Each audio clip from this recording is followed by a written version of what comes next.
दोस्तों, आप सभी ये बात जानते हो कि हम अपने जोरावर लाइटवेट टैंक को बनाकर पूरी तरीके से तैयार कर चुके हैं, लेकिन अब हमारे जोरावर लाइटवेट टैंक के अंदर एक स्पेशल तरीके के हथियार को लगाने की तैयारी शुरू हो चुकी है। और इस नए हथियार की सबसे खास बात यह होने वाली है कि इस नए हथियार को हम अपने जोरावर लाइटवेट टैंक की कैनन की बैरल की मदद से लॉन्च कर सकेंगे। दरअसल पूरा मामला कुछ इस प्रकार है कि इस समय हमारे जोरावर लाइटवेट टैंक के लिए एक 105 mm की एंटी टैंक गाइडेड मिसाइल को बनाने का फैसला लिया गया है। अभी के लिए देखा जाए तो हमारे जोरावर लाइटवेट टैंक के अंदर जॉन कॉकरेल की बैरल का इस्तेमाल किया जाता है और इसी बैरल का इस्तेमाल हम लंबे समय तक नहीं करने वाले हैं, क्योंकि आगे चलकर भारत की तरफ से हमारे जोरावर लाइटवेट टैंक के अंदर स्वदेशी बैरल का इस्तेमाल किया जाएगा, जो हमारे जोरावर लाइटवेट टैंक के लिए अब एंटी टैंक गाइडेड मिसाइल बनाई जा रही है। इस मिसाइल की सबसे खास बात यह होगी कि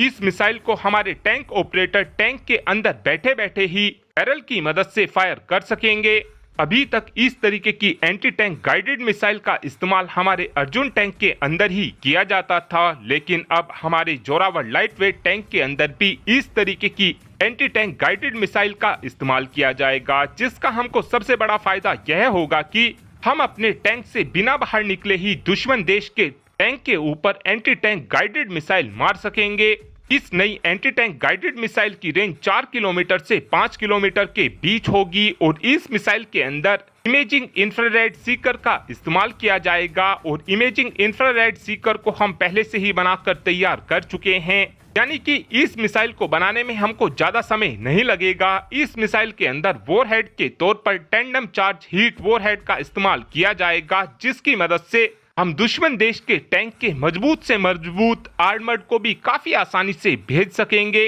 जोरावर लाइटवेट टैंक को स्पेशली हाई अल्टीट्यूड रीजन में ऑपरेट करने के लिए बनाकर तैयार किया गया है। और इस टैंक के अंदर अब इस नई मिसाइल के लग जाने के बाद हमारा जोरावर लाइटवेट टैंक फिर काफी आसानी से चाइना के टाई 15 टैंक के चीथड़े उड़ा देगा। साथ में एक अपडेट रशिया और यूक्रेन को लेकर भी आया है। आप सभी ये बात जानते हो कि 3 साल से भी ज्यादा समय बीत चुका है रशिया और यूक्रेन के युद्ध को चलते हुए, लेकिन अभी तक भी रशिया यूक्रेन की राजधानी यानी कि कीव पर कब्जा नहीं कर पाया है। रशिया इसलिए भी यूक्रेन की राजधानी पर कब्जा नहीं कर पा रहा है क्योंकि अभी तक यूक्रेन की राजधानी के अंदर पैट्रियोट एयर डिफेंस सिस्टम तैनात था, जिसको रशिया की तरफ से बहुत सी बार मारने की कोशिश की गई, लेकिन रशिया हर बार बुरी तरीके से फेल हो जाता था। लेकिन अब खबर निकलकर ये सामने आई है कि रशिया की तरफ से कीव में तैनात पैट्रियोट एयर डिफेंस सिस्टम को तबाह कर दिया गया है। रशिया की तरफ से इस डिफेंस सिस्टम को अपनी स्कैंडर मिसाइल के अपडेटेड वर्जन की मदद से मारकर गिराया गया है।